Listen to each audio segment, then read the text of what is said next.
You know what I did. You know what I did. You literally undid the microphones that I could be talking in the countdown. Yeah, I did. Yeah. That's absolutely stupid, but thank you. What's going on with your hair, Rogue? You look quite German. You looking German tonight? Am I? You are, yeah. Well, I quite. The only thing that's missing is a grey suit. You look great in grey. Yeah, yeah. Apparently so. Yeah. Well, what a day it's been today, Rogue. We've had all sorts going on today. Man, it's been absolutely manic here at Richie and Rogue. Thank you, first of all, to our viewers tonight, our guests, subscribers. If you're here for the first time, please hit that subscribe button. Never miss a show by hitting the bell to notify you when we're on next. We're on Wednesday nights, Sunday nights, and of course we pop in from time to time with different shows spontaneously. Don't forget, on all the social medias as well, you can find us at richieandrogue.com. They're all on there as well. So what's been happening there, Rogue? Some exciting things, isn't it? Ooh, today has been full on. Let me ask you first of all. Why are you asking me? Because our question: have we reached the status of grifters? Oh, apparently so. Apparently, there was a title that was given to myself and you earlier today that we have become grifters. Thank you so much. That's a badge of honor in 2026. Oh, so can I wear it? That's right. For those, Rogue the Grifter. Yeah, we should have got some rosettes made or something. That would have been fun. Yeah, absolutely fantastic. And in other news as well, anything else happening? Just been a long day, and apparently there's a lot of talk, a lot of speculation about you and what you've been up to. So I'm going to clarify some of that tonight. Yeah, now, for those of you in the comments who've been asking what my position is, I know you've been.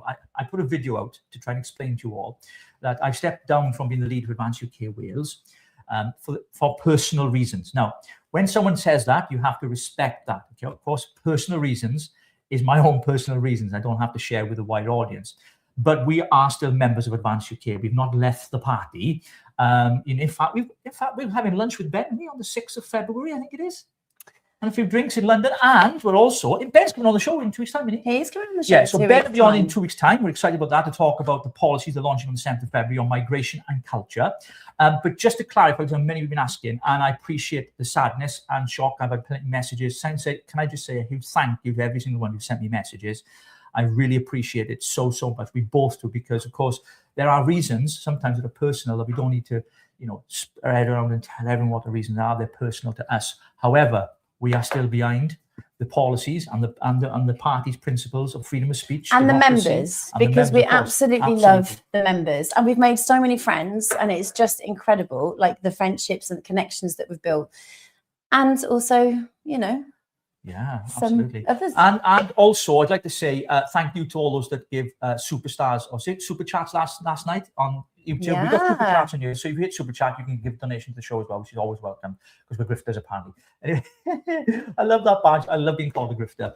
But yeah, any questions, please ask tonight. But more importantly, we got our very special guest on. We love having this gentleman on. He's amazing. Actually, I'd love to get this person and Howard on at the same time. I think that would be insane. What a great show to have the two of them on. That would be. It is, of course, the wonderful, the awesome, the amazing, one and only Basil the Great, ladies and gentlemen. Hello. Hello. How are you? What a fantastic intro. Thank you very much. So it's true, mate. We think you're fantastic. We love you here at the Richie and Rogue Show. We think what you bring to the social media platform, especially on X, of course, is just amazing because it exposes us to what's really going on in the country, and we need that because mainstream narrative, obviously, we know is absolutely biased, or we know it's controlled. We have the freedom of speech. Thank God for X, Basil. Absolutely. Yeah. Absolutely. And there's some more good news today on that front as well, wasn't there, with the US Congress ruling today. Now, this is the man font of knowledge. I know. Because we've missed it. So, Basil, go ahead. What happened? It's just happened. The US Congress has ruled that Ofcom will not be able to sanction US firms. They've said that it breaks the First Amendment and that they will be protecting US firms. I imagine they'll be putting major tariffs on the UK, which obviously would cripple our economy if we try to sanction those firms. So, it sounds like, websites that the Ofcom have gone after and said that they want to fine, etc., will be protected, and the Americans have got the power to do it, and all the more power to them. As we shouldn't even be trying to, fine websites like X and stuff for breaking really menial laws that shouldn't be laws anyway. So yeah, I was over the moon with it. I'm really, really happy about it, and long may it continue. Absolutely. There's no more suppression of accounts as well, and hopefully, because I've been shadow banned for how long, I come off it for 3 days, so it could reset the algorithm. I didn't post anything for a while, did I? No, like, he was getting bored. He was just getting sat there like, bored. I need to do something. You And know I'm what it's like, jeez. Basil, do you get addicted to X at all? Is it an addiction or is it a job? Well, for me, it's definitely a job. I mean, I've never shied away from that. I started doing this a while back, out of like just a habit, really, of getting. And I did like the spaces and stuff like that, which I really enjoyed. But in terms of posting the news and stuff and posting your opinions on stuff, you know, obviously X remunerates you for that, which obviously helps. People know I've had medical issues. I was paying the bills with medical bills with that, and then and then it became kind of a job. Yeah, I mean, I really got into it and got addicted to it, and I think it's really important. You know, they need people to produce content for them, and there's many people on there who are doing it. I mean, on the grifting thing you mentioned at the start, by the way, I always find that term hilarious. Whenever someone turns around and calls you a grifter, again, in this world, you can make money from doing absolutely anything you want, but heaven forbid anybody makes money from social media. What you tend to find is anyone who calls you a grifter are just jealous of the fact that they're not making money, or they haven't got a fan base or whatever like that. Grifting, the actual term, is for people who lie to their audience, who are fake and sell a product that isn't real. I don't think you can accuse me or you guys of doing that, because if you were fake and you did just want the money, and there's plenty of accounts, by the way, online which do this, but they would just support Reform, right? So Reform is the biggest party in town. You would just suck up to Nigel Farage and you would get all that attention in. If you criticize Reform, you're clearly not just in it for the money, because you know, your truth is out there and you've told people and you've taken the flak for it. So no, when anyone calls someone a grift, I always laugh, and you tend to find they're rather hypocrite. You tend to find they're massive hypocrites, and they would love to be doing the same thing themselves. Yeah, it's laugh worthy, because like we're not even actually getting paid for anything. We haven't even reached that status yet.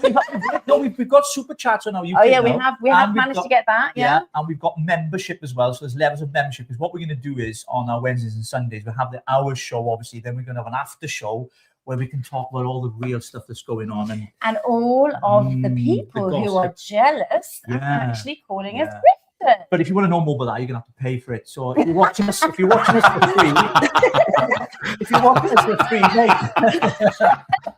So yeah, it's the way it is. It is the way of the world. You know, we got to pay the bills. I mean, look, Nigel Farage is selling fucking football shirts with Reform written on. Do you know what I mean? So we live in a capitalist environment. It's not our fault that the game of life requires money to do this sort of stuff. Do you know what I mean? So you know, it is what it is. Yeah, exactly. So, about like a month ago, we were put in Nazi suits. Yeah. And then we found out who it was, and then we basically got it taken down, and we kind of sort of aired it. I didn't know this.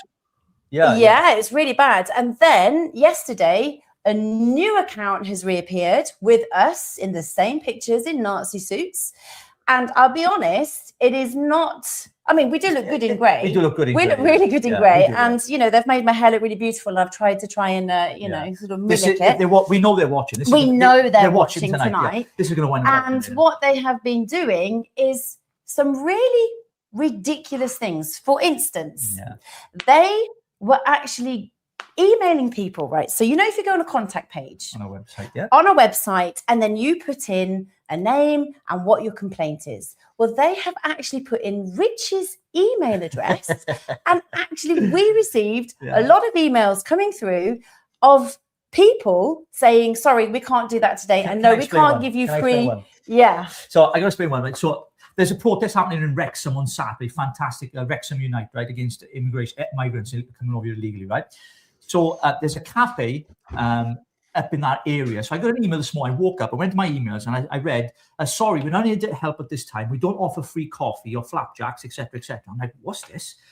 And so I emailed them back and said, I'm sorry, I don't understand the purpose of this email, as I've not messaged you. And they said, well, you contacted us on our contact page and asked us to supply coffee, teas, and soft drinks and cakes for your event that you're holding, which I'm not hosting, by the way, which I support, but I'm not hosting. I'm not there. I'm out of the country. Apparently, you've asked for these for freebies for the people that come to the protest. I'm like, you what? And So we asked for a that's one. screenshot. So we Yeah. got a screenshot. And it's the lengths that these people go to try and sabotage us. Yeah. And it's almost funny, but it's actually really disconcerting when they actually do it to your friend. They emailed one of our friends on their contact pages and actually started slamming them, pretending it was us that was slamming them. That is a whole new level. And they've started And we harassing you publicly. haven't yeah, they? they've started yeah. like trying to do deep dive, and they've tried to put things on my ex, and they're trying to highlight us. So for nothing, just my health actually. But we are broadcasting, so hello, thanks for watching. Anything like this?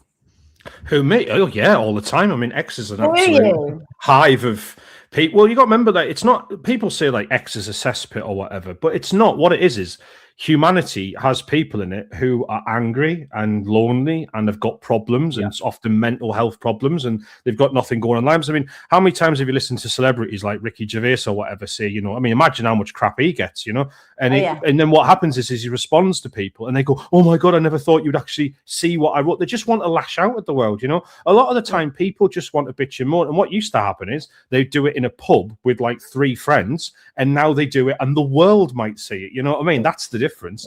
I've look, I'm just a normal guy, so learning this kind of thing is new to me as well. And what I've learned is just don't ever respond to these people, just block and move on. Do you know what I mean? It's just not worth your time. You've got to remember, right? We've all got a finite amount of time on this earth. The real cruel thing is we don't even know how long we've got, and you don't want to be sat on your deathbed going, I wish I spent more time in comment sections arguing with people. Do you know what I mean? It's just bollocks. So no, I am. If like when people disagree with me or like they've got a problem with my political opinions or something, I've got absolutely no problem with that. When people are just vile and vindictive and they just want to go for you, I usually laugh and I just go like, this person's insane, and it's weird that they've decided to spend so much time obsessing over me. But you just go, fair enough, and you nothing you can do about it. Let them waste their life doing it, and you crack on with what's important. Because the best look, some people get really, really wound up about this, and there's a good saying that I've always used, which is the best revenge is living well, right? So if there's people who've gone after you and they've really upset you or whatever, which you know we all do from time to time, go like, what the fuck is that person's problem? All you have to do is just keep on doing it. I mean, there's times when I've wanted to actually leave X, right? And this is like a year and a half ago or something, right? I went through something really tragic in my life, and I just thought, you know what, I could do without this social media thing. And ironically, it was the people who were giving me shit on it that kept me going, because I thought if I leave, they'll feel like they've won. And I just said, you know what, I'm staying. I was like, and ironically, they drive you on. Do you know what I mean? So, and now look, it's like it's a a massive success story for me. So I just, like I say, and it will be for you guys as well. Look, if you're not saying anything interesting, you're not pissing anybody off. So if you're annoying some people, that means what you're saying is resonating. Because again, if you said things that if you were just like screaming into the wind, people would just go, that's not worth my time. But when you say things and they go, oh, hang on, they've got a point there or whatever, that's when it gets under the skin. That's when they need to respond. That's when you get reform cultists who will come out and say things to you. I've had that, I mean, I always laugh when I go into like a reform post on X and you look in the comment section, and so many of them who've got like pro free speech in their bio or whatever, or sensible or whatever, and then they've got me blocked. And you sit there and go, well, the reason they've got me blocked, it's not because I've argued with them or you've been horrible to them. I don't even know these people, but they just don't like to see the other side of reform or whatever. And by the way, it's not just them. There are many political parties that are exactly the same: Labour, Tories, UKIP, whatever you want. I'm sure there's advanced UK people who are exactly the same. Unfortunately, right, there's just some people out there who again are that way inclined. And look, hey, you're allowed to block whoever you want. So I always say, just block, move on, and it's enjoy cool. Life. And then get on with your life. Yeah, exactly. There's more important things in life than social media. Yeah. Yeah. Not just a font of knowledge, but a ex-therapist, I'm going to call it. Yeah. I think is your on-air therapist? If anybody on X needs help, your ex therapy, not my ex, not my ex. I mean, I got loads of them, but not them. I'm on about Basil. He is an expert now. That was therapy for you and that. Was it? Yeah. I'm not a doctor, but I recognise the symptoms. The only reason why I know about it is because I've been through it. You know, listen, every single account on X that has a few thousand followers will have had someone who's had a go at them one time, and they'll have been shocked by what it was. Like, where's this come from? It just happens. You know what I mean? X introduces you to every great person in the world, but also every village idiot. So there you go. Yeah, brilliant. Well, Baz, we're going to get on with the show. Thank you for that. We really appreciated that, but we just wanted to get in the start. Can I just say, it was nice not to be the counsellor for once. We've I got a new counsellor. So we got a question here from one of our viewers, Edward. What does Basil make of the, I can't see, is it the Gordon and Manchester and Denton by-election? What do you make of the by-election of Manchester? Because I know Matt Goodwin has put his hat in the ring for reform, isn't he? What's your thoughts on that, mate? Well, obviously, I mean, the big story was whether Andy Burnham was going to stand, right? And we spoke about that last time I was on. Everyone was thinking that was going to happen, and then he was going to take over Keir Starmer as Prime Minister. That's been kiboshed, and I think that's hilarious, right? And I think it goes to show how ruthless party politics is, and how it's just a facade, this idea that, you know, the people get who they want almost to it. The Labour Party, just like every party, even though the Labour Party is a very democratic party, have ways of locking down things. And this time they did it through a DEI scheme, you know, by saying it has to be a BM candidate, right? So they use these stupid things to their advantage. When Matt Goodwin threw his hat in the ring, I thought, look, it doesn't really change anything, because even if he wins, what does it change? I mean, it upsets Labour, and I'm happy about that. But at the same time, what would he change in reform? Not a lot. The truth is, at least Matt Goodwin, as much as he's got a very dubious past, by the way, as much as that, I do like his chat on when he's on GB News and stuff. He does talk about, you know, the ethnic replacement of our people, demographic change, the hardcore issues. He's pushing reform to go further on immigration and stuff like that, which I think is a good thing. Voices like him can help. Unfortunately, what it will do for reform is it will just expose more of the fractures within the party, because you can imagine if Goodwin wins and he's an MP, he will think, well, my voice should matter more. And it won't, because we know how reform works and it operates with the board and stuff. So again, it'll be interesting to see how those tensions arise. The more Goodwins in the party, in my opinion, the better, because they want to see reform come back to where it should be. And obviously, the less Nadeem Zahawis and stuff who will just shut up and do whatever Farage tells them to is better as well. How the election's going to go, it's going to be down to the Green Party. The Greens won't win. But the Muslim bloc, I mean, there is a group called the Muslim Vote, which shouldn't be allowed in the UK. But they basically go around telling all Muslims, you know, vote as a bloc for this. They've told them to vote for Mohsin Ali, the Alawa Akbar guy who was a Green councillor, deputy leader of the Greens. Can I suggest? So just watch this clip. These are the guys that are standing for the Green Party. Raise the voice of Palestine! Allahu Akbar!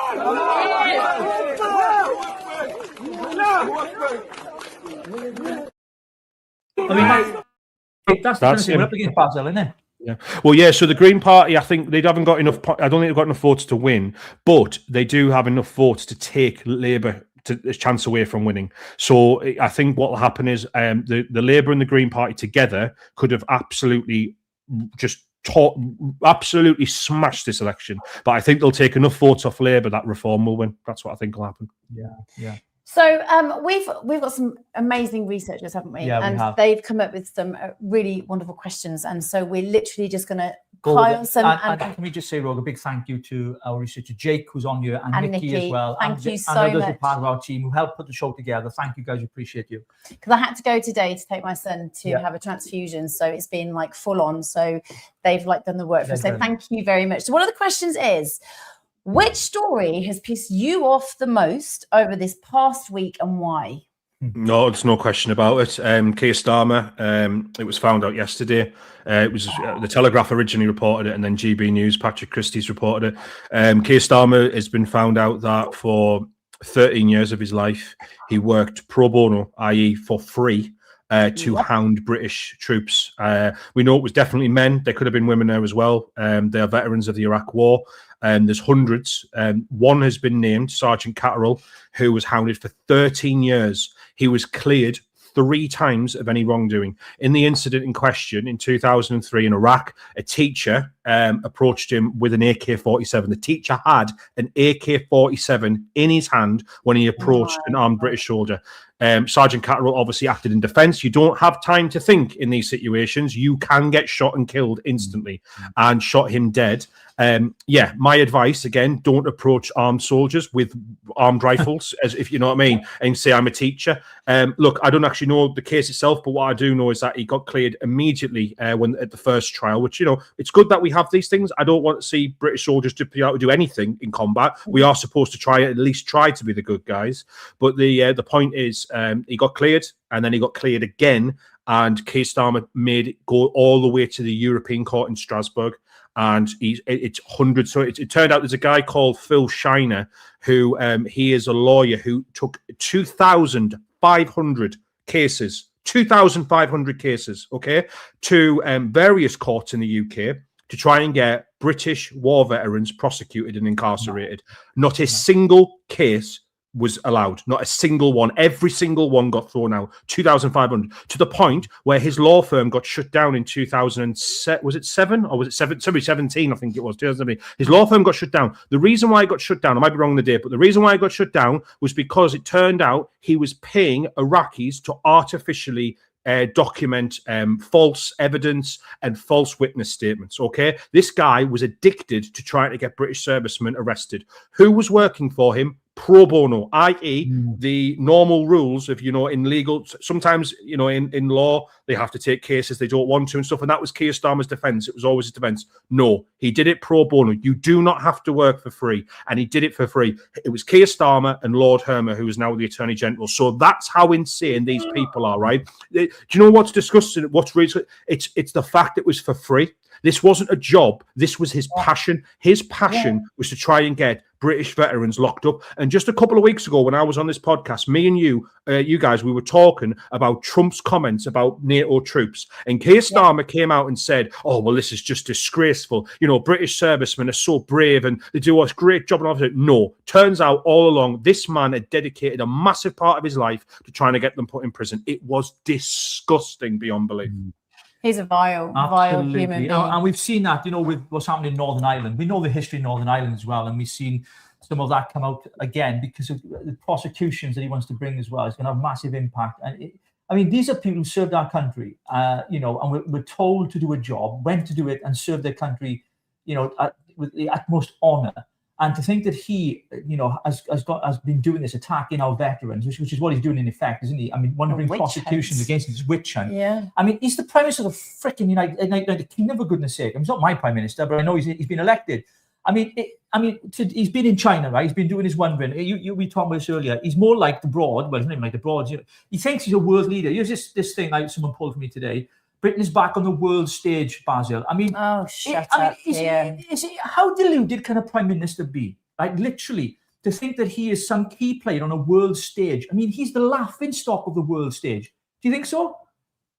Absolutely. I mean, what's embarrassing about Keir Starmer is that he wants to suck up to China. I mean, that is embarrassing itself. I mean, we know what he's done with the Chinese spy embassy. We know what he did when those Chinese spies were taken to court, and all he had to do was say that China was an enemy of Britain and they would have been arrested. They would have been incarcerated. But he didn't do that. What he did was he told civil servants to not say that, to say the opposite, in fact. So this guy has been sucking up, and obviously the Chagos Islands deal speaks for itself. But to get Americans are going to kibosh now, which is fantastic as well. It's a shame we have to rely on America. Look, in the past, British prime ministers have been accused of sucking up to the Americans. I actually don't have a problem with that, right? At the end of the day, there will always be superpowers. Used to be us, now it's America, Russia, China. We have to suck up to superpowers. That's just the way it works, right? Their economies are so much more powerful than ours, and we can get great deals by being on their side, right? And I don't care about sucking up to the Americans, right? I want the Americans to like us. I want them to turn around to us us and say, you know what, of all the European countries, we like the UK the best. Let's give them the best deals. Let's help their economy. Let's help their people. But they don't. They turn around and say the West is evil. We need to go for these communists in China who are going away, by the way. China as a country is screwed.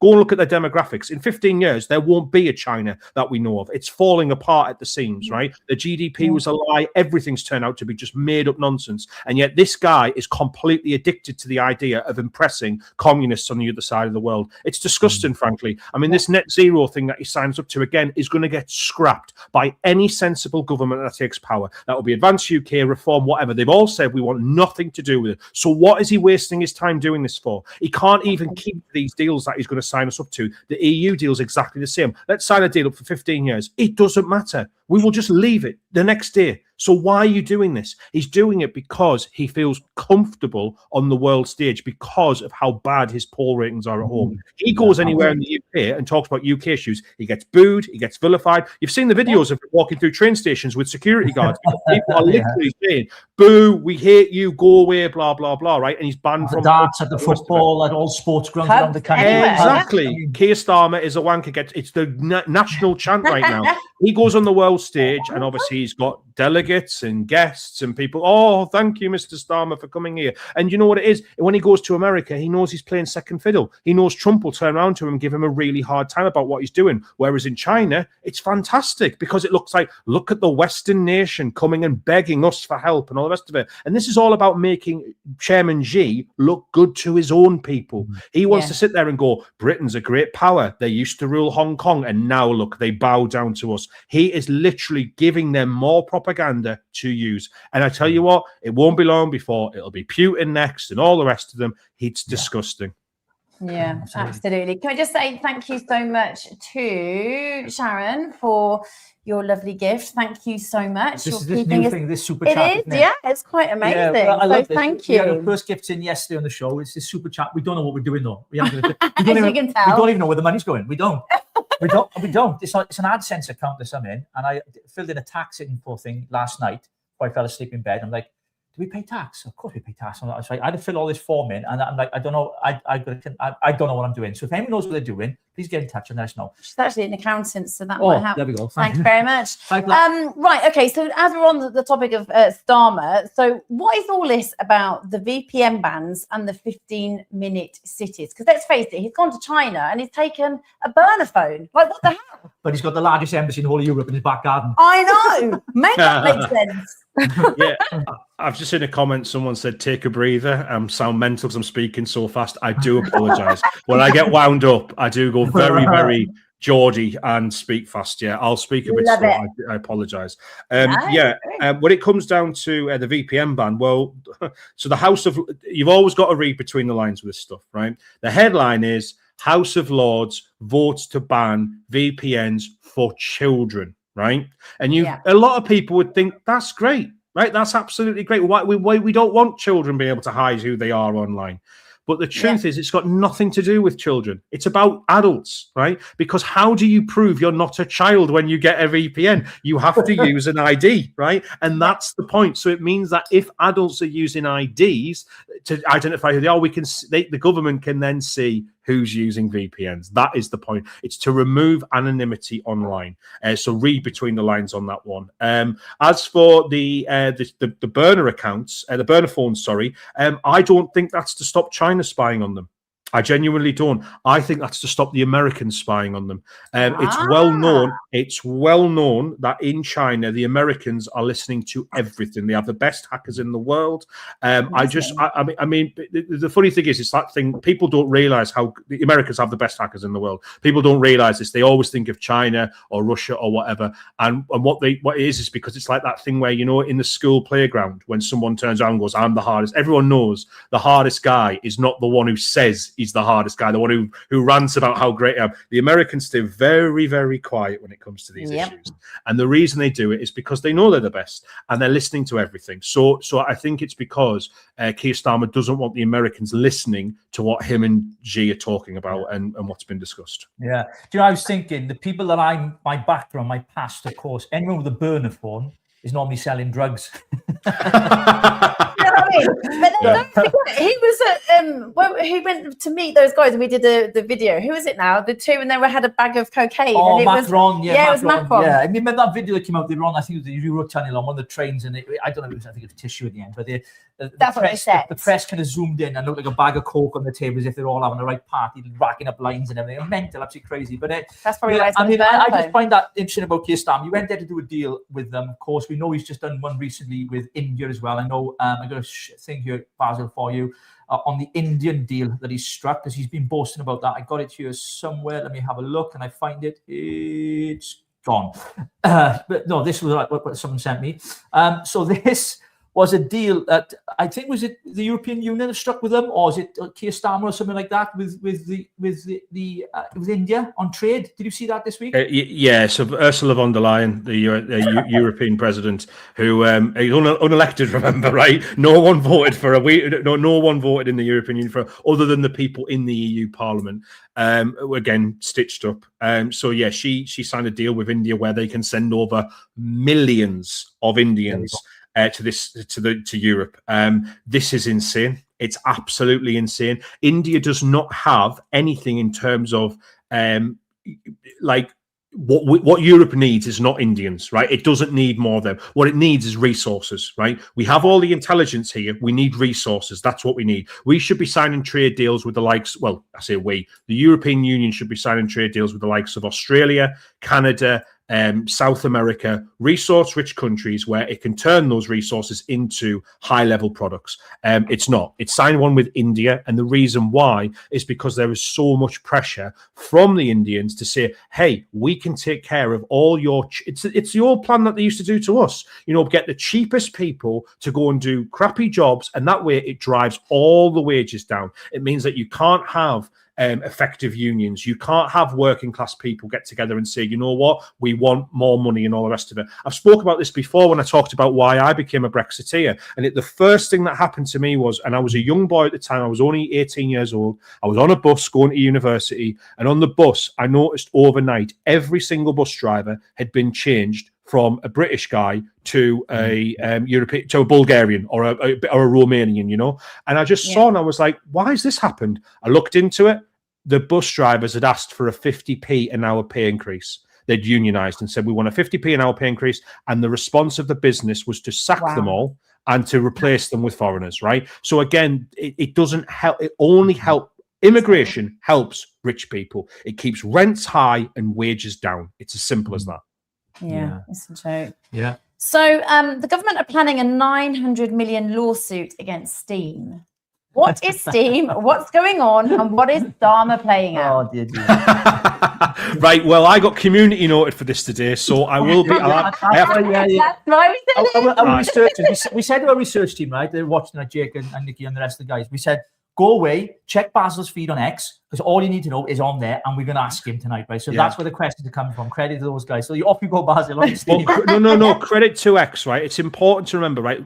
I get horrified when people say, I get my news from you, Basil. And I'm like, look, use multiple news sources, right? You know what I mean? I'm interpreting things based on what I get sent and what I find out. And what I find out's not always true, right? Everyone makes mistakes, right?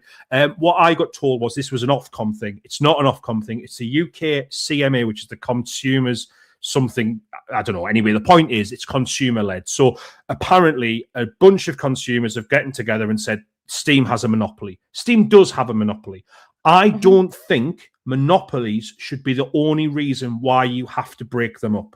I think if monopolies behave well and keep the prices reasonable, they should be allowed, because here's a great example. Steam is a gaming platform. It lets you buy video games. They have sales all the time. They're cheaper than like the Xbox marketplace or the PlayStation marketplace. So I think Steam's great, right? I do, right? In terms of consumer, the money for it, right? Value for money. Perfect example of why you shouldn't just break up monopolies for the sake of it. Sky Sports, right? Sky Sports used to be the place where you watched all the football, right? Was it perfect? No, it wasn't. But it was set at a reasonable price. And this is a few years back now. I know it's getting a bit out of hand now, but it was a reasonable price and all the rest of it. And then what they did was they said, well, you can't have Sky Sports own everything. So they went, right, we're now going to make it so you've got to sell part of the football packages to Setanta or to BT or whatever. And all of a sudden, the people who want to watch all the football had to buy multiple packages to see everything. So it's not always in the best interest of the consumer at the bottom. Okay. So I think there needs to be more tests done there. And like I said, I was a bit disappointed because when you see a headline, $900 million for this, and you just, or pounds or whatever it is, you just sit there and go, really? Is that what it has to come to when you've got a platform that's got as high like a customer rating as Steam does? I don't think it's necessarily a good idea. What I think is these quangos and NGOs that get set up by government sit around and have to justify their existence. Because if they're not out there suing someone or going after someone, then they sit there and go, well, what's the point in having you? We'll get rid of you. So they have to find someone to go for. And this is the latest one that they've decided to do. Liz Truss was on the Mike Graham breakfast show today, and she was talking about how government works, talking about the civil service and these quangos. And it's just, if you only knew how deep this goes and the size of the civil service, really, which runs the government, let's be honest, I mean, makes the decisions for them. And these quangos, because she's launched her own show now, the Liz Truss kind of show, and she's exposing the deep state, as she calls it, everything that happens in government departments, the civil service and these quangos. And what she explained this morning on Mike Graham's show, I thought she was superb. I like Liz Truss. I think she's brilliant. She's a great communicator. And what she shared on there, really, like, I knew some of it, but she exposed it on a much bigger level. And I thought, my God, you don't realize how much waste is being used on civil servants. We're talking hundreds of thousands of them across the whole of Whitehall, Basil. It's just a disgrace, mate. And personally, I would slash it completely. Quangos would be gone. I mean, I know in Advance UK government, that's something Ben's keen on doing, isn't he? Absolutely. I think it was Rupert Lowe that said there's 23 people in the UK who run the UK, and that's the 23 senior civil servants. I've just seen Carl. Is it Carl? Yeah, Carl put the UK is fucked. Just to be clear, Carl, the UK is fucked right now. But the best thing is, it's not unfuckable. All of the problems that we have are of our own making, right? We've done this to ourselves, right? Yeah. So when you want to fix things, you can in the UK. We just need the right people in government. Dominic Cummings was a perfect example of that. He went into the obviously into government with Boris Johnson. His first thing that he wanted to do was he wanted to fix the education system, and he wanted to bring in the academy school system. Okay, and he wanted to do that with Michael. Oh, I can't remember his name. He's a Tory guy who looks like a frog. I can't remember his name. Michael Gove, that's the one. Yeah. So Michael Gove. So, I said he looks like a frog, and you knew exactly who I meant. So perfect. That's he looks like a frog. Exactly. Michael Gove, that's the one. So there you go. So Michael Gove. So what he did was he wanted to make academy systems, which is why you get the Michaela schools and stuff like that, right? Good idea. Can work. Has worked in some cases, right? But the point is, it breaks up the state-sponsored everything's the same system, which is clearly not working, right? So to do that, he wanted the civil service to do it. The civil service turned around and said, no. They said, no, we won't be doing that. And they did the same thing they do where they're just trying to go, no, we don't like this idea, so we won't do it. You don't get to decide that. The politicians decide that. So what did they do? Well, Dominic Cummings had a look into it, and he said it is nearly impossible to sack senior civil servants. The system is set up by Tony Blair. It was changed by him. It was rigged so that NGOs, quangos, and the civil servants who oversee them and basically instruct them from afar, they are so powerful. So he worked out, and he looked into it, he said, basically, in the British Constitution, I can work out that the Prime Minister can sack anybody he wants. He is above the law in that respect. And so he got Boris Johnson to just keep sacking. He said it on a podcast, I assume it's true. He said he just got Boris Johnson to keep sacking people until they panicked and said, okay, we'll do it then. Do you know what I mean? And that's what we need in government again. We need someone, a prime minister, who will just sign sacking orders for everyone until the rest of them go, right, stop there. We will do what you asked us to do. And that's the way forward, you know. The Great Repeal Bill will help a lot when that comes around as well, which I know there's been some great work on it by the Great British PAC and stuff like that. But we have a lot of work to do. Tony Blair is very dangerous. Well, most dangerous prime minister in history. Well, he's the architect of the downfall of this country, in my opinion. You know, not just the false war he took us into, the things that he brought in the 90s and bills he passed. We are all still suffering under because of him. And I think one of the key things, whoever gets into power next, their job is going to repeal and reverse almost 99.9% of everything Tony Blair ever did. Because he's been a curse to this country. He really has, and the damage goes really, really deep. The guy should be in jail, not paraded. Absolutely. Davos and places like that, Basil. You know? Honestly, I was sat on a space once with a load of big hitters on X, and we were all sat discussing about what actually since 1997 has improved in this country. I think we got 5 things. We were like, it was like Northern Ireland peace. Yeah. I think someone said gay marriage, equality on gay marriage, and then it was. I think it was that was it. I think I can't remember any others that got mentioned. And it goes to show when you see how many laws were passed under Tony Blair and all the rest of it, it was ridiculous. He did it on purpose, by the way. He did it so he basically split up all the power in this country and empowered other people, so that the people at the top, the people we elect, would struggle to change anything. That's why. Now, don't get me wrong, the Parliament is sovereign. It can do whatever it wants if it's got the will to do it. But you need to have the will to do it. Farage won't do any of that. What's required? He's part of the system. Sadly, I agree with you, Angry Kubriya. I wish it wasn't. I wish he was the same guy who I thought he was 5 years ago. But yeah, sadly, it looks that way. So we need someone who we know will rip everything up and will get on with it. It's almost like mental health. And talking about mental health, Axel Rudakabana's head teacher actually was shut down and shut up by mental health workers. Why did that happen? Well, the reason given that it happened is because they think that black boys in this country are stereotyped and that they're thought of as being uniquely oppressed by the system. So what they say is, black boys and men are overrepresented in crimes, and that's because of systemic racism. Look, I disagree. I don't think it's because of systemic racism. Does racism exist? Yes, we shouldn't have to say that, but so does anti-white racism, right? And I would argue that now, and I've literally had I interviewed I can't remember his name, but he's a black podcaster who turned around on my show a while back and said he thinks anti-white racism is way more prolific than anti-black racism nowadays, right? Because you can legally discriminate against white people in this country. You can't legally discriminate against black people, right? When it comes to the Oppression Olympics, we've obviously made it so that people who feel oppressed and feel like victims are rewarded for this. Achievement is not rewarded. It's who suffers the most. And so, yeah, they basically said, you're targeting him. You're basically targeting this guy, and it's out of order and the rest of it. And look what happened. 3 children murdered, many maimed, and mental health problems for the rest of their lives. So, yeah, I would look at the statistic. If we were going to have an honest conversation about race in this country, which sadly would make a lot of people very uncomfortable. I don't know why it does when we want to talk about, honesty. But if we were going to talk about race in this country, we would be honest about the statistics. And it doesn't matter which country you look at around the world. Black people are disproportionately involved in criminal activity, right? I don't know why that is. I don't know if it's genetics. I don't know if it's the culture. I don't know, but it's true. So if it's true, we have to decide, do we want these people in our society? And if the answer is yes, which because there's so many of them already here, we have to turn and say, well, in that case, we expect the police and social services to have a disproportionate look at their community, those people, right? Because again, it should be purely based on statistical driven, right? We want to have a pleasant society to live in. I want people, again, this is when it comes down to stop and search. And they said that was racist as well, because it was disproportionately targeting black people. Because black people were the ones who were carrying knives. The police do not go around randomly targeting people and go, well, this is a waste of time. It's ridiculous,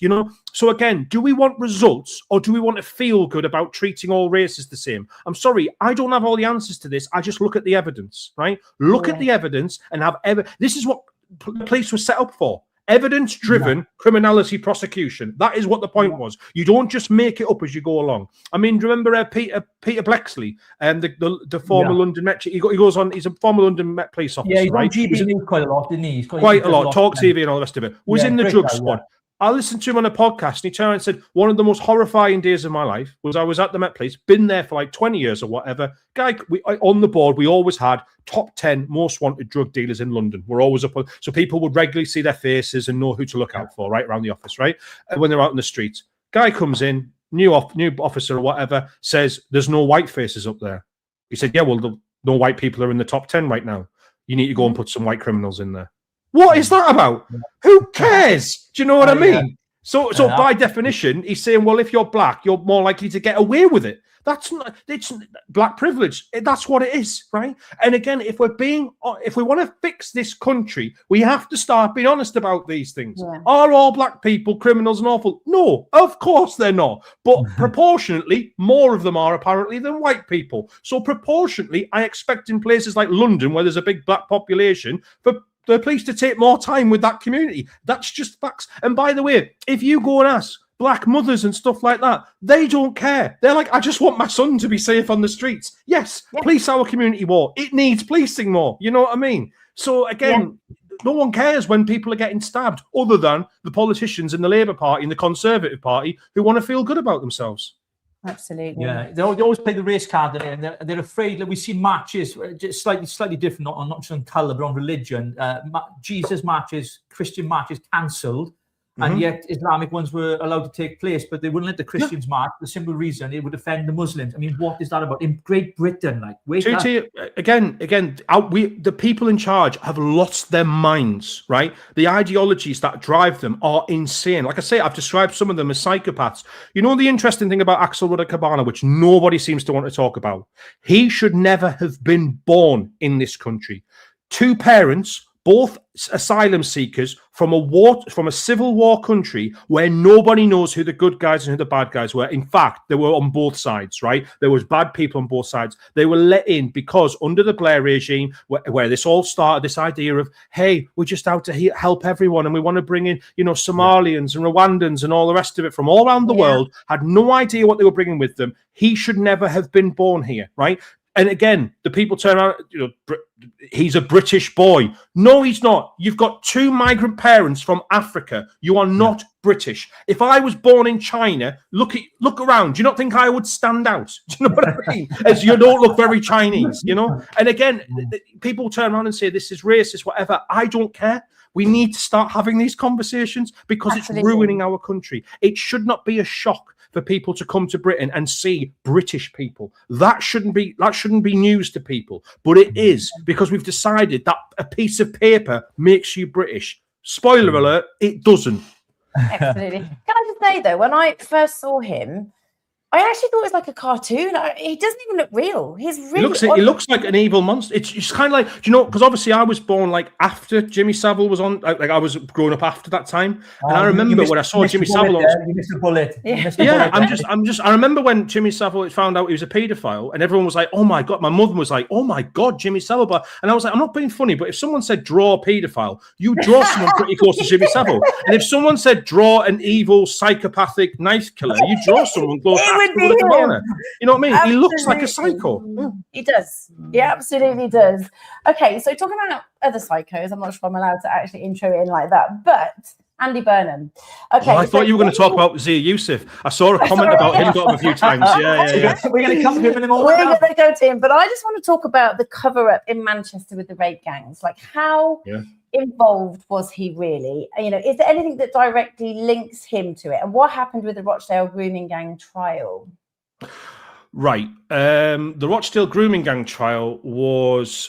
So there was an update today in Rochdale. I'll have to remember what it was, but there was the grooming gang trial in Rochdale has been kiboshed a few times, right? It's been pushed back, right? Yeah. With Andy Burnham, I know he spoke on Rochdale a lot. I want to be really careful about what I say here because obviously I don't want to get accused of libel or anything.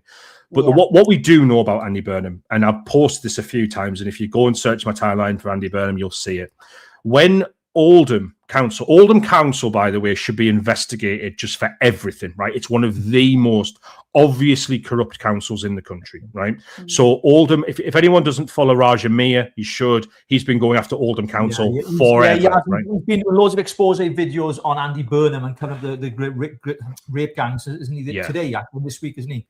Yeah, exactly. And he's great on it, right? Now, Oldham Council was one of those councils that were early taken over by the Brotherhood, right? Muslims run that council, right? Yep. And they work for the Labour Party officially, but they run the council. And what happened was 6 times people called for a grooming gang inquiry, and 6 times they rejected it, right? And said, we don't want one, okay?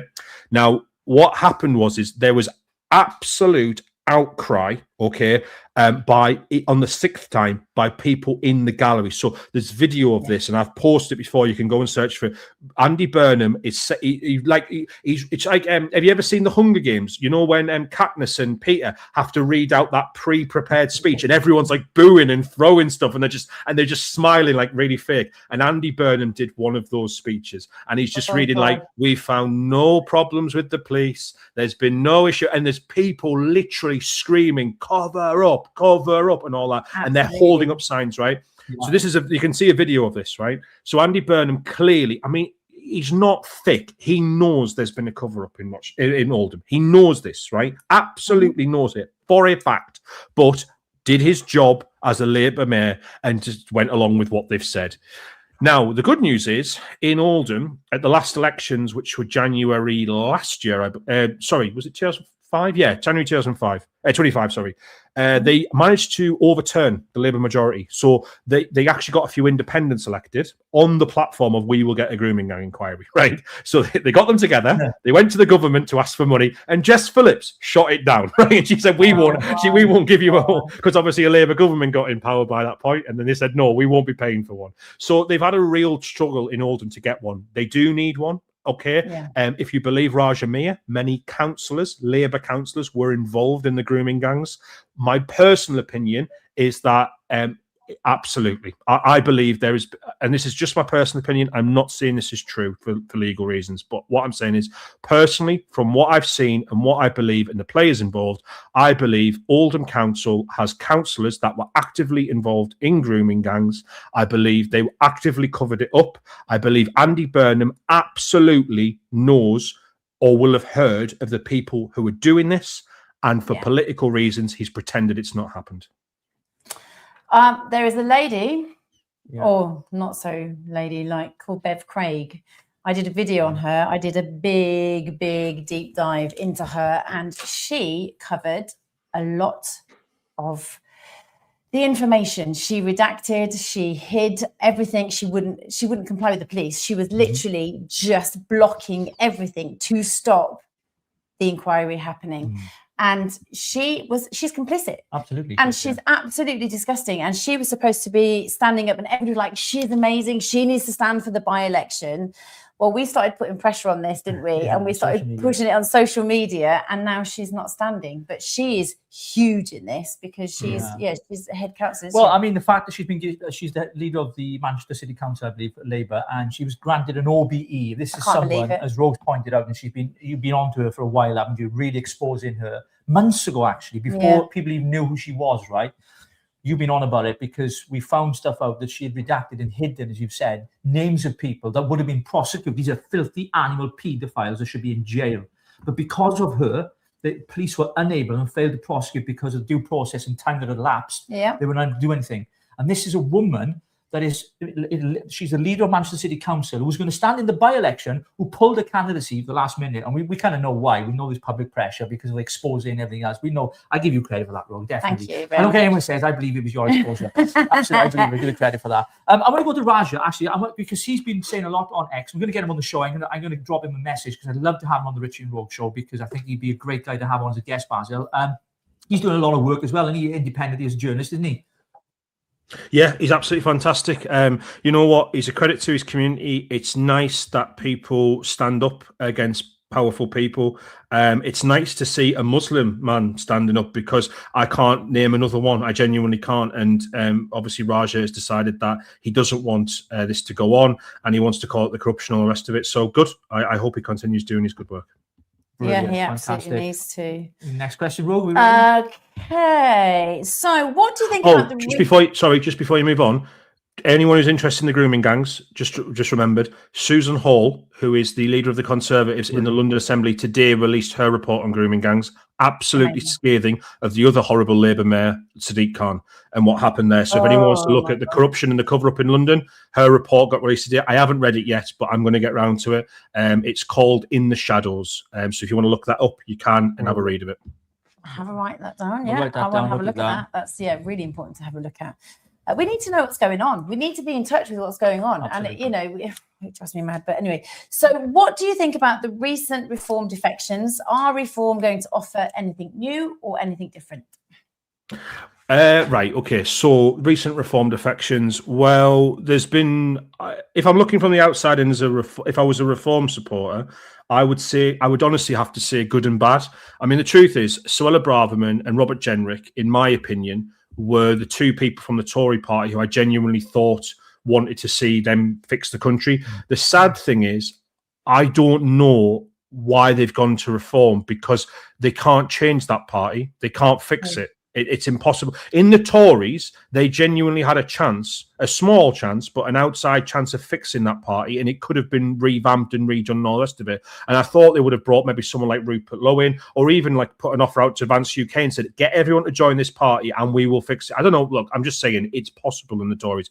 Not in reform. I mean, the power is all at the very top, and they'll quickly find that out. You know, just because you're an MP, you haven't got any say. You have to be on the board, and if they're not on the board, they don't get to do anything. What the worst of it was Nadeem Zahawi. I mean, he's up there with Nadine Dorries of why the hell are they bringing him into the party? I have no idea. But again, this is reform playing the game of we want people to know that we're not on the side of the British patriots. We want to remind you that the base that got this party started, we don't care what you think. And unfortunately, a lot of them kind of stick with reform and go, well, there's no one else. We've just got to hope that they do better. But the truth is they're not. And I don't know if anyone saw what happened yesterday with Ola Minahane. I mean, Ola, for the longest time now, has been a champion of reform as the Epping candidate. Last night, someone, won't be named, put on X a load of leaked DMs and voice messages between her and them and the Pink Ladies or whatever it was. And it turns out she's been slagging off reform in the background. Let me tell you right now, I speak to a lot. Just come back to the person you just mentioned. She's been slagging us off on X as well. She posted on one of my posts today, didn't she? I can't remember what it was. That's that Ola person. What's her name? She was. I think it was to do with me stepping down as the leader. It was because she doesn't like our artwork. Right. It's made out of sand. Yeah, we need. Right. This is like being built out of sand, and she is designed. She's amazing. She's a local artist. And she literally gave us these to sponsor, and basically she started slagging them off. So it was the statement I put out about me stepping down as leader of Advance UK Wales, right? And these were behind me. I had more stick for these paintings than I did about my statement. I mean, I was like, it's just art. Like, I've got no idea. Look, all I will say is I've always thought Ola was quite well spoken. I don't know what the personal beef is with different people, right? I'm not interested personally with that stuff. But I'm sorry to hear about your paintings, but you know, I've always said with Ola that she speaks quite well, and I want people to be more honest about reform. It annoys the living hell out of me when you get people who in public say reform is absolutely amazing, and then in private, some of them, like I say, some of these people have spoken to me, and I won't reveal because I'm not that way inclined, but I know people who I could name right now and turn and say, these people who are publicly promoting reform online, they absolutely despise people in the background, all of it, and they've complained about the state of it, because I'm the kind of go-to right-wing account that people come to when they want to have a bitch and a moan about reform and get away with it, because they'll send me stuff and feed me stuff, and I've got reform branch members and reform branch leaders who contact me all the time and say, you never guess what they're doing now, and they're sat there going, there's nowhere else to go. Now slowly there's other alternatives building, but the point I'm making is that when people talk about reform and say these defections are great or whatever, the truth is there are many people in reform who are absolutely furious about this, because they're like, what happened to the plan of putting patriots at the top of the party and not defections from the Tory party that ruined this country? I mean, look, you can turn around and say Suella Braverman has been really good on anti-migration stuff, and Robert Jenrick has recently as well.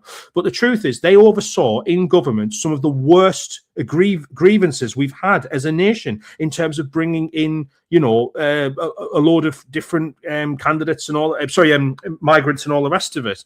And you sit there and think, are they the right people? That slip of the tongue was perfect. You said candidates, I meant migrants. I mean, some of them are going to be. Oh yeah. I mean, look, Nadeem Zahawi is an Iraqi-born man.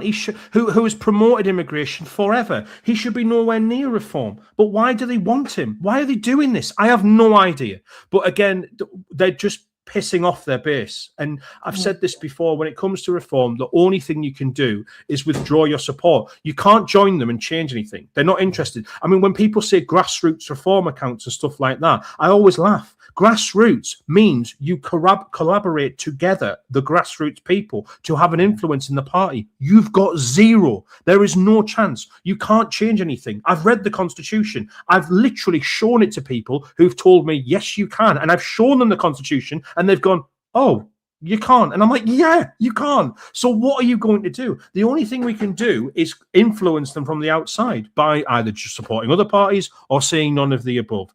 Nadhim Zahawi should be nowhere near reform. That Bangladeshi candidate they put up, shouldn't be allowed in reform. You should have some standards. We already have parties that want to make this into a multicultural hellhole, this country, right? We don't need another one. I mean, in Scotland, they've had the same problem. I honestly don't know if it's been the same in Wales, but it has been in Scotland, where they've had Scottish nationalists are in the party. People who want to break up the United Kingdom of a supposedly unionist party. The guy who runs Scotland for reform now, Lord Offord, right? Malcolm Offord, right? He owns a yacht. Do you know what he's called, the yacht? Oh my God. Braveheart, right? What? The Scottish nationalists' bloody war cry. If it wasn't for that fucking movie, there would never have been a referendum, right? He called his yacht Braveheart after the fake movie about Scotland having a war with England. That was bollocks, right? It's absolute rubbish. So you sit there and go, who's this party for? I don't know. Do you know what I mean? And let's be honest. Do you know what I do now to people who challenge me on reform? I go, just tell me reform's most right-wing policy. And do you know what they'll say? We're going to deport all illegal migrants. And you go, that's the most right wing. That should be standard, right? Illegal migrants shouldn't be allowed in this country. That's not right wing. That should be normal. Do you know what I mean? You know what I mean? It's like they're illegal. Do you know what I mean? So why is that a right wing policy? You know, and again, they've got nothing. All they've got is we just pray that Nigel will do the right thing. The one that I get the most, and look, I'm not going to name names, but I do get along with a lot of people in reform and reform supporters and stuff. And I do, obviously, every time they do a major fuck up, like when they did the trans thing and trans prisons, my phone was just non-stop with real prominent reformers going, Buzz, I'm so sorry, you were right, you were wrong. And then obviously they fix it and they go back and they go, it's okay again, all the rest of it, right? But they worry about it, right? And I get it a lot. And the worst thing is like I say, they keep saying to me, look, Nigel's just doing this until we get to the elected. Then when we get elected, that's when we'll become the real right-wing party we need to be. And I'm like, mate, if you're just hoping that that's going to happen, that all of a sudden Nigel's going to turn around and go, had yous all along. Had you all along. Right. Lock the borders. Let's get everyone out of here. It's just not going to happen. Do you know what I mean? So, again, he's appointing Nadhim Zahawi to be Foreign Secretary. Nadhim Zahawi. This is a guy who stood up on the... You can watch the video. I posted it in Oxford University, and said it's a good thing that Somalis are coming here, getting benefits, taking that money and sending it back to Somalia. So that what people who run Britain should be saying, we want tourists to spend the money from other countries over here. But he's saying the opposite. He's saying he wants people to get benefits and send it back to other countries. And that way it pays to keep their country running. That's not what British politicians should be doing. And he's not even British. He's Iraqi. So what the hell is he doing in Parliament? So, again, my blood boils. My blood boils. Oh my gosh, you're on fire tonight. All the comments coming through. Your Basil's on fire. Oh, no, you're on fire. But mind you, we had one comment say, Basil's too far right for me, I'm unsubbing. So I think it meant as a joke, right? I mean, it was the thing is, Basil's point is can't please everyone. No, we're not right wing. We just want our country back.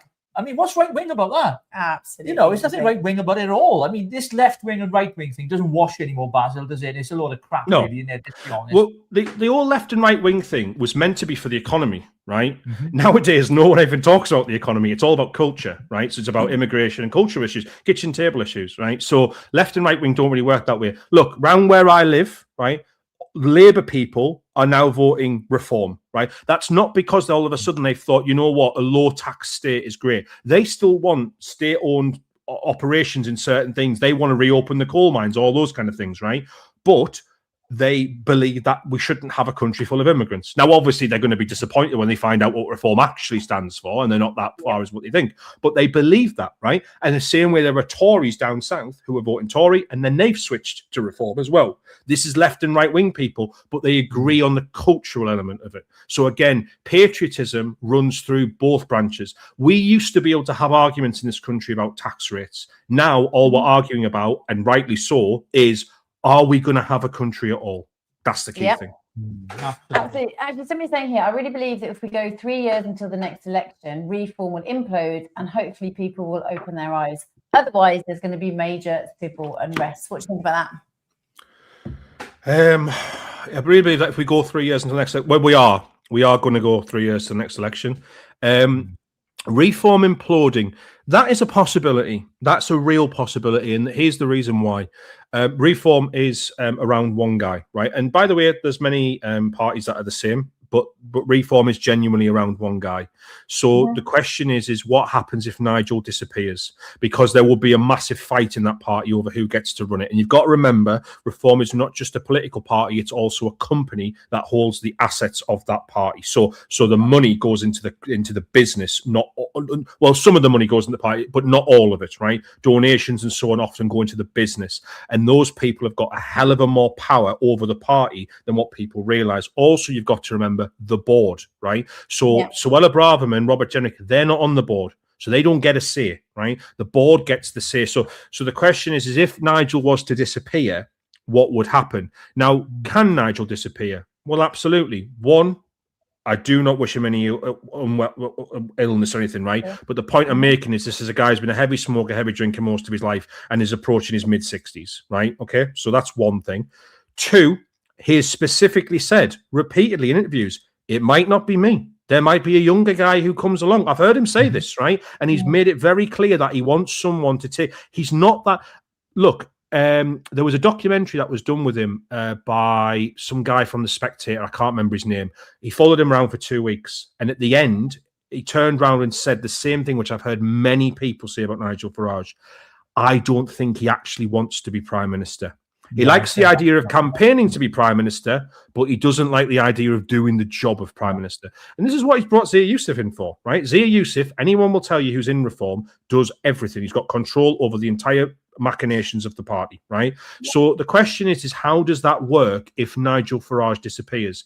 And it might not just be through an illness or something, or getting tired or whatever. It might be because of legal issues, right? And he just goes, I've had enough, right? You've got to remember, as far as I'm aware, when all the stuff happened with Rupert Law said he would be suing Reform over the way they treated him. I assume that's still going through. And if we are to believe what, the story seems to be, they did lie about a lot of the things about Rupert Law. So that could cost them an arm and a leg as well. There's also the issue of the membership numbers. I don't know if anyone saw, but the membership number, the famous tick has been taken down. Now, every single person here and every single person listening to this will have either experienced this or know somebody who's experienced this, right? They've signed up to Reform, and it's like Hotel California. You can't leave, right? Once you're in, you can't leave, right? And again, the people who've tried to leave Reform have found out it's nigh on impossible to leave. And even when they do leave, they often find that they still take the money out of the bank and re-sign them up and all the rest of it. And as far as I'm aware, there's people looking into that too. So again, these things are going to happen. Reform is going to get under major scrutiny for some of the lackadaisical things they've been doing or downright horrible things they've done in the past. And it might catch up with them. So yeah, there's no guarantee they'll last the 3 years. But there will be election in 3 years' time. It's not going to happen. Can you see that comment there from Edward? Where does Mohammed Yusuf go from here? Now he's overshadowed by the Tory defectors. Well, that's another reason why Reform might implode. Interesting, right? Zia Youssef is, for what he is, which is a successful businessman, he is an incredibly emotional man, right? When he when Sarah Porchin said that thing about the burqa, he immediately was on Twitter talking about it, right? This is a man who has outbursts. When it all fell apart and he left Reform, and then a day later he came back like a jilted lover, do you know what I mean? It was like, I want to leave you, Nigel, but I can't live without you, and came back, do you know what I mean? Now, what's interesting about that is the defections. Leila Cunningham got announced as a London mayoral candidate. Zia Youssef didn't congratulate her online. Robert Jenrick comes to the party. Nadeem Sahawi comes to the party. Suella Braverman comes to the party. Didn't congratulate any of them. They put out a clearly staged photograph of Zia Youssef and Robert Jenrick. Remember, this is a man who Robert Jenrick called Zia Youssef a racist and a liar, and said that people in Reform referred to him as Zia Useless, right? And he said that in public. Zia Youssef turned around and said Robert Jenrick was a traitor to this country for letting so many immigrants in, right? And should be locked up, right? These people do not get along, right? And they both have major egos. You can say that maybe it's earned them, right? But the point is, they do not take kindly to being treated like crap, right? And I'm telling you right now, last time when Zia Youssef said he was going to leave the party because he'd been removed as chairman, right? Andrew Pierce, Daily Mail writer, and appears on GB News as well, he wrote an article, and in the article at the bottom, he said that Zia Youssef was going to do a tell-all interview with him, right? Now, that got kiboshed because Nigel Farage made a call and said, Zia, we need you back, and all the rest of it, and he got put as head of policy instead, right? But that nearly happened. And I'm telling you right now, there is a chance that Zia Youssef will have another implosion and another absolute, hissy fit over the state of the party. Zia Youssef did not get into this game to be the head of policy for Reform. He paid £200,000. He set up the entire infrastructure of the party. The Reform portal, which uses the Nation Builder network, is all ran by people who are his. The regional directors are all his, right? This is why so many chairs and branches can't stand the guy, because he talks to them like he's paying them, even though they're doing this for free, right? He just treats them like crap. I want results all the time. It's like, mate, I'm doing this in my free time. Do you know what I mean? So, so Zia Youssef could have another outburst. 3 years is a long time to go. And like I say, if he's getting sidelined and he thinks that whatever his legacy is, which I presume is to become Prime Minister of the country, if he thinks that is under threat, he might pull the plug on all of it. So. Yeah. Just a quick question on that. I mean, they announced what would have been what I call an imaginary shadow cabinet. I mean, obviously you've seen that, Basil. I mean, what do you make of that? I mean, do you think it's like, I understand, potentially Farage could be elected as the next Prime Minister of the United Kingdom. All things are open to possibilities, of course. It's not what I want to see happening, of course. I want to see Ben at 10. But if that was to happen, this shadow cabinet he put together, what do you make of that? Or is it just some imaginary thing just to put some bit of PR stunt in on? Well, look, it's not official, but I imagine that is the case. I mean, look, the point is, if you're defecting early to Reform, the point is to collapse the Tory vote and Reform to absorb the vast majority of it, which they need to get a government, by the way, because they're dropping in the polls right now, Reform, they're not rising. So they need to collapse the Tory party. And they're probably surprised that it hasn't collapsed as quickly as they would like. And they've kind of held around the 15 to 20% mark range, the Tories, and they're still holding there now. And I think what Nigel will no doubt have done is he'll have promised positions in government, right? It's like you leave early, you get rewarded. And that happens in life, right? It's like you take the first step, I'm going to trust you the most, right? So I imagine that's true. I don't think Nadeem Zahawi's jumped because he's not been offered anything. Same with Jenrick, same with Braverman, etc. So, yeah, I imagine that is true. And look, what I find hilarious, and I genuinely find this hilarious, is watching Reform cultists who are not Reform supporters, by the way. There is a small subsection of Reform supporters who are just will support anything the party says. They don't think for themselves.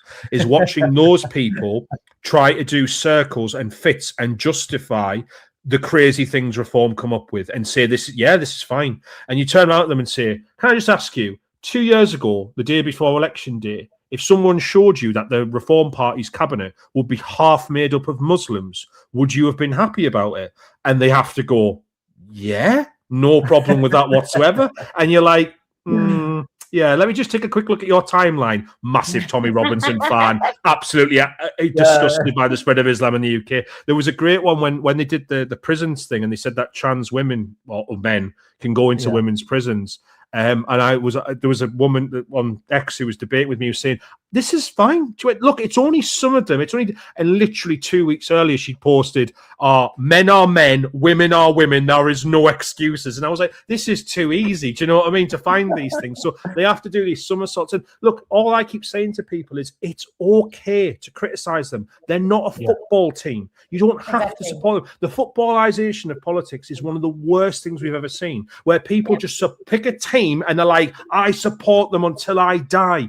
No, these people don't care about you. Make them care about you. You know how you make them care about you? You say, I'm not going to vote for you or support you until you give me something in return. That used to be the social contract, but people have forgotten this. And that's a major problem. They need to sort that out. And this is why reform can turn up. The one thing I think that's great about reform right now is they are losing support, and that's going to make them ask some serious questions, and they need to be asked those questions. They need to remember who got that party up and running in the first place, the base. Okay, what most parties do, right, is they turn around and they go, right, we've got a base of people who are not represented in the UK, and we're going to represent them. And what we're going to do is we're going to try and convince enough of the other people in the UK to believe in our ideas. Reform have done the opposite. They've said, we've got a base, and what we're going to do is we're going to change our ideas to match other people in the UK. That's not how most political parties operate, right? That's just not what they do, okay? So the Reform have decided to do that, and there should be a price paid for it, okay? Reform should have to look at the poll rating and go, holy shit, we're not going to get into government here. And they're not right now. The poll ratings are dropping, right? And again, they should be sat there going, well, how can we get these ratings back up? We need to please the base again, right? Go back and get them. Give us something. Look, I've said this before, right? I've got a list as long as I did a 3-hour debate on It's Only Politics. If anyone wants to listen to it, you can go on Spotify, type in It's Only Politics. Last year, I did a podcast series myself, and I did a debate. I've had guests on. I had Rupert Lowe on, Ben Habib, all that, right? But I did a debate with Lee Harris from GB News, right? And I debated him 3 hours on reform. And at the end of it, Lee turned around and said, to be fair, Basil, I kind of agree with you, right? And I took that as a win, right? And Lee's a good guy, by the way. He's a good guy because he's honest, right? He's a reform supporter because he's like, they're the only game in town, right? And I get that, right? But the point is that if you can get through to them, and if we can convince enough reform supporters to say, I'm going to just for now withdraw my support, reform will get better because they'll have to, right? They're all on this ship right now that is saying we're going to the promised land of government. If they're not getting there, that's a major problem, and they need to fix themselves. And as I was saying, I've got a list as long as my arm of problems with reform. But let me tell you this, I'd be a lot nicer to them if they got the key things right. If I knew reform we're going to fix the demographics replacement in this country. They were going to have a serious deportation policy, not just for illegal migrants, but also for many legal migrants who shouldn't be here, right? If I knew they were going to do this, even I would struggle with look, and I think they treated Rupert Lowe appallingly. I think they treated Ben Habib appallingly and all this stuff. But I would sit there and go, but you know what? It would save our country. So I might have to bite the bullet a little bit and go, fuck it, make a deal with the devil, they'll fix the problems. But they won't even do that. So if they won't do that, what's the point? You know, I mean, listen, it's not hard to get to the more, not even right wing, the more patriot, to the sensible wing of reform. It is not hard to do. Their deportation policy is 6 pages long. It's actually 2 of those pages are front and back covers. It's 3.5 pages long. I've read it. It was crap. Basically, it's single males are going to get deported from this country and anybody else who arrives after they take office. We have 10 million people in this country, roughly, who shouldn't be here. And that's just the start. Well, and again, I think the last count, 1.6 million of those are claiming benefits. Yeah. These are foreign nationals. Yes, they shouldn't be here. It shouldn't be up for debate. Reform. Listen, I'm not saying to reform, right? Because the answer is they go, oh, it's just the far right saying get rid of all white people. Look, You can have debates about who shouldn't be here, and we can go on for years doing this. And I get it. It's not easy when it comes to certain people who've been here for generations. But let me tell you, there are millions of low-hanging fruit you can get rid of right now.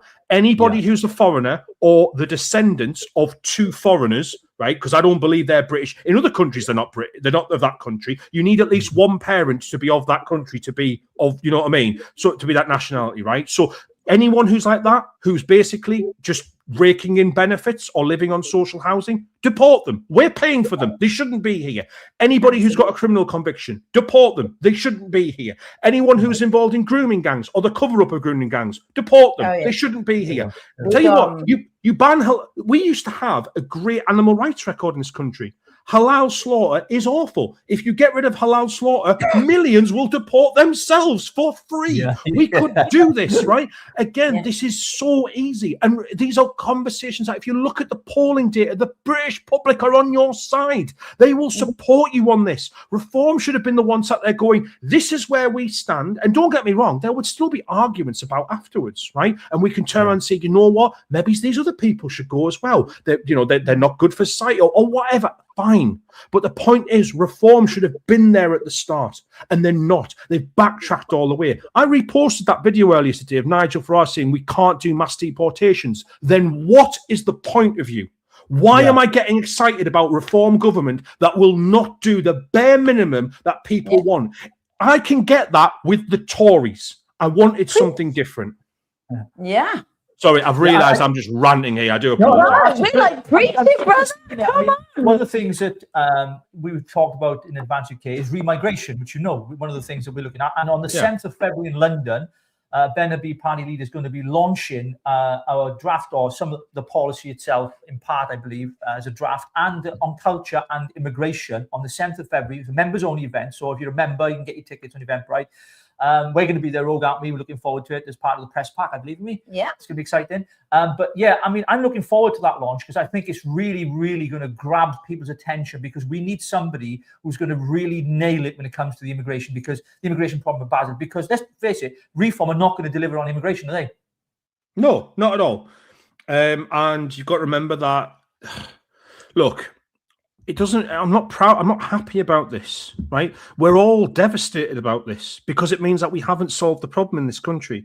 And the point is, demographic replacement is the end of some countries, right, exist because they were invented out of thin air, right? For example, Belgium, right? Belgium, there was no such thing as the Belgian people. There's French people and there's Dutch people, and some of them live on half and half, and they invented Belgium, right, as a neutral country, right? When it comes to Britain, British people are a people. Right? You can argue it's British and Irish. I get it. But the point is, the people of these islands are a genetically linked family of peoples. Okay? There will always be a need for a country to represent people from these islands. Okay? England, Wales, Scotland, Northern Ireland, Republic of Ireland. These were all invented, right? They were all invented to represent different peoples from different areas.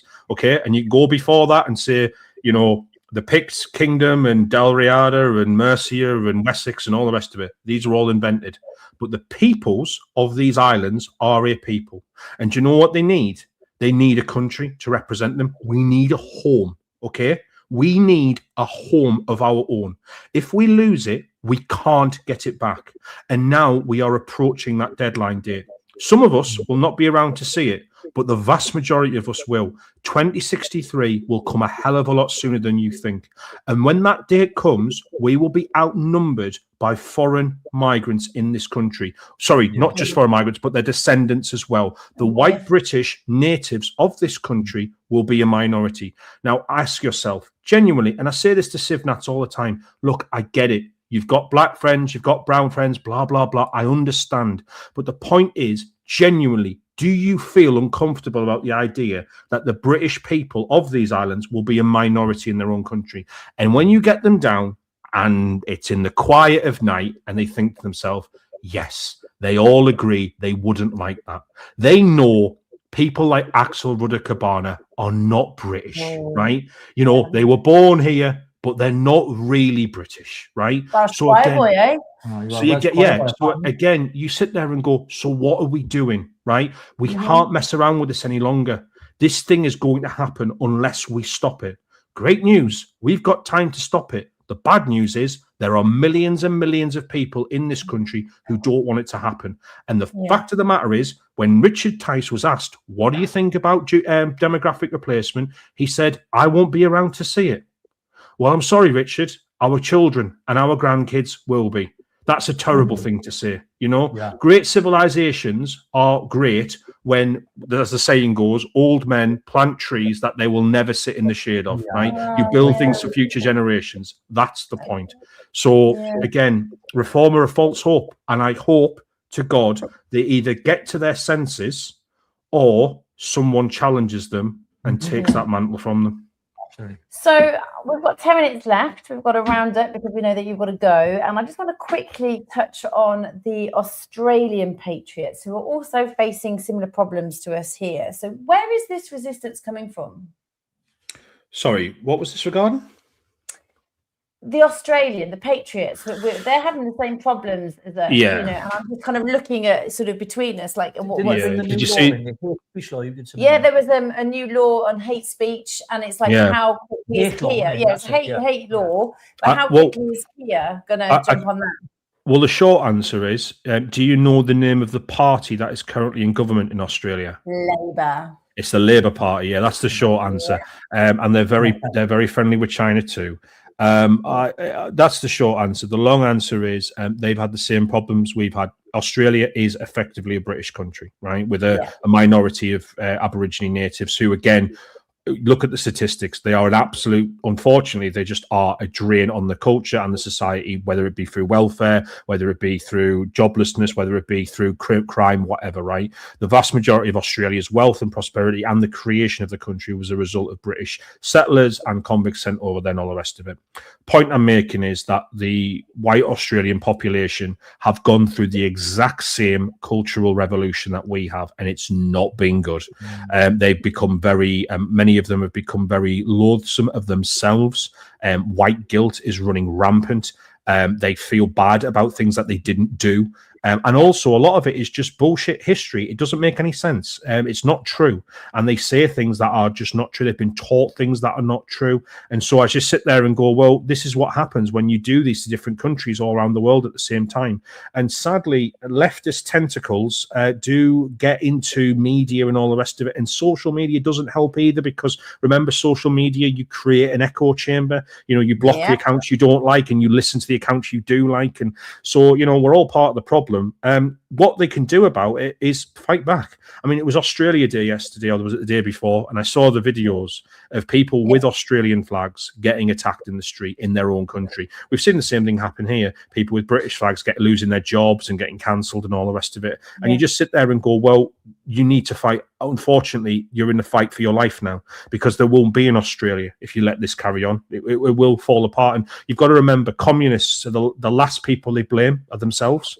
And so when it all falls apart and the whole thing burns down and they finally realize that none of it worked in the end anyway, they will keep blaming you for everything. So you've got to deal with this the only way you can, and that is at the ballot box, and just keep on reminding people, keep on educating them, keep on showing them the truth, and ignore the leftist mainstream media that pumps out crap every single day.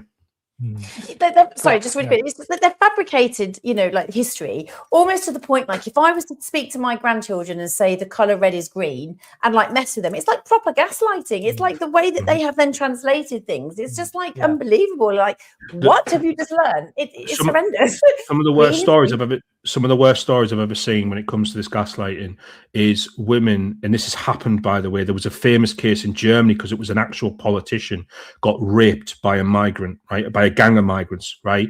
And she lied and said it was Germans that raped her, right? And she, now again, you sit there and go, how crazy must you be in your head to want to do that? But that's what I'm saying. And later she admitted to it. And you think, and these are just the ones we know about. There'll be others who've done crazy things like that and just covered for them and said because of how strong the ideology is, right? That's a real story. You can go and look it up. There are other examples where people have covered for migrants or whatever. The key thing to remember and to take away from it is that the ideology is incredibly powerful. Victimhood is incredibly powerful. Yeah. But the police got involved. I mean, is there like corruption that when you go to the police, they're trying to manipulate vulnerable women? Because when you've gone through something like like that, like you're going to be absolutely broken and in a mess. You know, is it the police involvement too? It will be, yeah. I mean, the police have covered up crimes in this country, for example, by migrants, by obscuring the data. And we know with the grooming gangs, they've just sometimes not even bothered investigating them. I mean, this is why we need a strong, patriotic government to take charge. And just, I mean, look, I'm not an expert on this, but listening to people like the Free Speech Union, for instance, they basically put the problem at the foot of the College of Policing, which again is one of these quangos that was set up under the good old days of Tony Blair and stuff. So what they've done is they've basically politicized the police force. I mean, the invention of police and crime commissioners, we never used to have this, but now they're literally tied to political parties. This is not good. Do you know what I mean? It's not good. And what you get is you get people in charge who are unfortunately way too empathetic and not enough concentration on just justice and getting, you know, righteousness done in morality and all the rest of it. These things we used to credit our society for and sit there and go, you know, people were brought up properly to have morals and all the rest of it. And we've just gone into this debauched society of mass liberalism. By the way, as well, this is quite controversial to say, but I'm going to say it anyway. We need to investigate. We need to investigate what's going on with women, right? And the reason why is if you look at women are the biggest victims, obviously, of mass migration, right? Because of sexuality, basically, right? And rape and all the rest of it, right? And the fact that people from Muslim and third worlds just don't value women at all, right? So they're the biggest victims of it. But you look at the polling data for how much more women vote for parties that want to have more migrants coming in, more illegal immigration. It's crazy. The numbers skew massively, and you've got to wonder why. Now, that's not to say there aren't any very genuinely decent right-wing women or patriotic women, whatever you want to call them, right? Absolutely not. There are millions of them out there. But for some reason, there are millions more women than there are men voting for parties that want to basically put women at risk more. And this needs investigating. We need to find out why. Women used to be the most conservative people in society in the 50s, right? They're not anymore. And I just want to know why that is. What has changed? Is it because, I don't know, maybe they're easier manipulated by, I mean, we know in advertising and stuff, they always say it's easier to convince women to buy products. That's why entire industries have sprung out of like beauty and fashion and all the rest of it, where men just go, I'll buy whichever one's the cheapest clothes or whatever. Do you know what I mean? It's true. It's true, right? The advertising firms say this, right? If you get to the woman, you can get to the pocket, right? And they know it. Or is it because one of my friends, Alexandra, turned around and said, I think it's because not enough women are having children anymore. And they said basically their empathy that they're born with this empathy that they men throw into their children. Yes, they throw it into people who they see as victims, and they're told by the media constantly these people are the most vulnerable in society and stuff. So you've got to wonder what's going on there. I mean, the biggest debate recent years was the trans debate, right? And you asked the TERFs, who's the biggest problem from you getting this sorted, right? And they said, it's women. The men are the problem. They're going into the changing rooms. But we don't have to convince millions of men that these are men. Men generally all agreed they were men, right? But there's so many women who muddied the waters. Think of it. Stella Creasy, Jess Phillips, Penny Mordaunt, all these women who stood up in Parliament and said, you know, no, we've got to treat them like women. So if we're going to look at what's going on in our society and why Australia, Canada, UK have all experienced these things at the same time. Why is it that's happened? We need to look at what we're feeding young women these days in terms of education and wondering why they're coming to these conclusions. I genuinely think that's something to look at. What did Deb say? White, liberal, middle-aged women. They're just literally ruin it for everybody. I mean, we had Callum Smiles on the show last night, independent journalist for Vox Populi. I think he posted some of his stuff. I mean, he's got a question for you, Basil. And if he's watching, Callum did ask me to, ask you, Rogue, actually, if he'd asked you, what's your favourite video of his, if you posted any, from his time at Davos, or any of the interviews that he's got the mic in front of one of the big bureaucrats out there in Davos this last Sorry, week. Who's this? A guy called Callum Smiles. Speak freely. Oh, yeah. Well, he chased Justin Trudeau. Right. I thought that was hilarious. He was on the show last night. He wanted us. Oh, he's brilliant, Callum. Yeah. Great guy. He wanted to ask you which was your favorite video. I like. In fact, I've got the text here, and I'll tell you what it says. Yeah. He literally says, "Please ask him." He was like, "Please, if you've got Basil on, make sure you ask this." So we get requests for you, mate. You do know that, don't you? We get requests, he said, "Right, hang on. Basil tonight, please, what his favourite spirited Callum Smiles Davos clip was. So I said, all right, I'll ask him.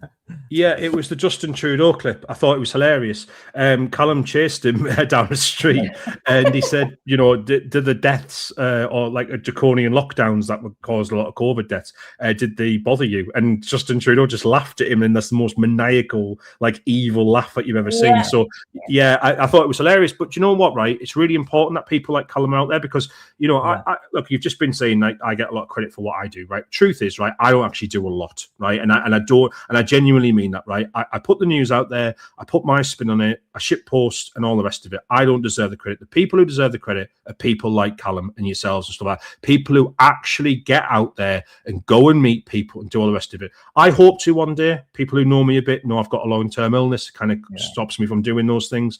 But Callum is great, and you should all follow him if you don't. And like I say, he works for Vox Populi, isn't he? He works for them, and he does great work. So I always share Callum's stuff, and I shared that video of Justin Trudeau as well. I thought it was brilliant. Yeah. Time's nearly up, Baz. I'm looking at the time. I know you've got to shoot as well. But I just want to say a huge big thank you to everyone that's tuned in tonight. And it's been Baz, lovely. you mate, we've got to get back on again and keep saying this. You Friend are of the show. Well, you're my favourite. I say Steve Aston's your favourite. Basil's mine. You can't have two best favourites. I have. I can.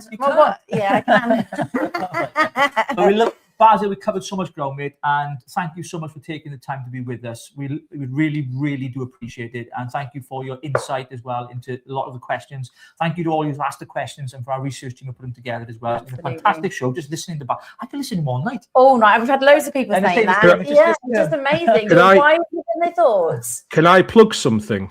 Of course. Right. So 1 week today, on Wednesday night, I guess it's the same time as this show. I do apologize. It's at 7 o'clock. At 7 o'clock, I've got coming on an X space. So if you follow me on X, you can tune in and listen live. One of the heads of the Kanzuk Union Association.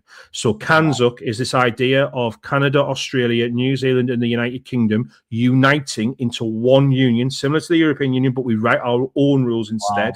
The Kanzuk Union are coming on a space. I'm going to be interviewing them. You can ask questions, all the rest of it. So if you want to listen to what the Kanzuk Union is, you want to find out a bit more about it, you want to know if it's a good idea or whatever, this could be the future of our country. So they're coming on. It's a week today at 7 o'clock. So it's an hour before this show starts. So if you want to come listen, you're more than welcome. Basil, we'll repost it. Obviously, you know that. We'll share it across our socials. But I encourage you folks, make sure if you're probably already following Basil, and if you're not, why not? Follow Basil, because I'm going to listen in on that, because that's going to be what's going to set the trajectory of the UK, I think. I know we talk about other stuff in politics domestically here, but what Basil just said there, we need to find out what's going on, because a lot of these things happen behind closed doors. We don't know until it's already happened, a matter of fact. So please tune in next Wednesday, 7 p.m. on Basil's space on X there. Basil, do you have YouTube? I'm not. I'll tell you why. The reason why I'm not on YouTube is because X protects your identity, and unfortunately we live in a country where I know people who've been visited by the police for saying completely normal things who are on YouTube, and unfortunately I'm not in a position health-wise where I could take a night in a cell. So I am. And the problems that come with it. So no, there are some great people on YouTube, Lander, Craig Houston, Silver Fox, all these people, and yourselves. I love them and I do follow them all and I support them as much as I can, but I stay on X because it's safer, basically, in the current climate. Absolutely. No, we understand that. Guys, thank you so much for all joining. Thank you again. What we're going to do is we need to speak to the viewers once Basil's gone, just for a brief few seconds, if that's all right, lovely. Okay, that's fine. Basil, thank you. And listen, we'll drop you a message after the show. And thank you so much for coming on and sharing it on your X platform as well. We really appreciate that so much. I look forward to catching you on another episode. You're right on with Richie and Ro. No problem. Thanks very much, guys. Have fun. Bye-bye. Bye. Brilliant. Love having Basil on the way. He's amazing. He just does the whole show. So from a production point of view, right, he is genius. We just sit and go, great. Brilliant. Thank you. Questions as well. So to all of our viewers here on YouTube as well, we just want to say a huge, big, heartfelt thank you, because we've hit some milestones on YouTube. We only really started about 3 months ago, even though the channel's been open for over a year. I think it was March last year when we launched, but we kind of put it on hold, didn't we? And you know, the growth that we've seen has been nothing but miraculous, exponential. And I know to some other accounts, you know, you look at people who've been going for years. We've only been going for, Really, 3 months. 3 months. And so we want to say a huge thank you because we've hit certain milestones. We now have a members page as well for members only. It's not a strip club, don't worry. Members only, okay? Where you can we'll be doing members only lives on here as well, where we can say a lot more we wouldn't say on this one tonight in particular. Yeah. And of course, thank you for those who've given on the super chat as well. It does help to support the channel and what we do at Richie and Rob because, as we've said, no big backers, no big funders. We do this completely by ourselves. And it takes a lot of time, a lot of effort, a lot of work to go into this. And I want to say a huge big thank you to our team as well. Without them, this wouldn't happen. This show wouldn't be going on. They're all fantastic volunteers and we love them so much for what they do. For the really, so thank you, Jake. Thank you, Nikki. Yeah, and thank you, us. Yeah, Alex as well. Yeah, well, thank you. I just turn up, I do. And put the lights on and pay the bill.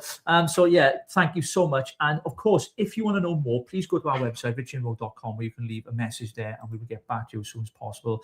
And we look forward to catching you on another episode right here on Richie and Road. But hang on, what's happening this week? There's an event in Wrexham, isn't there?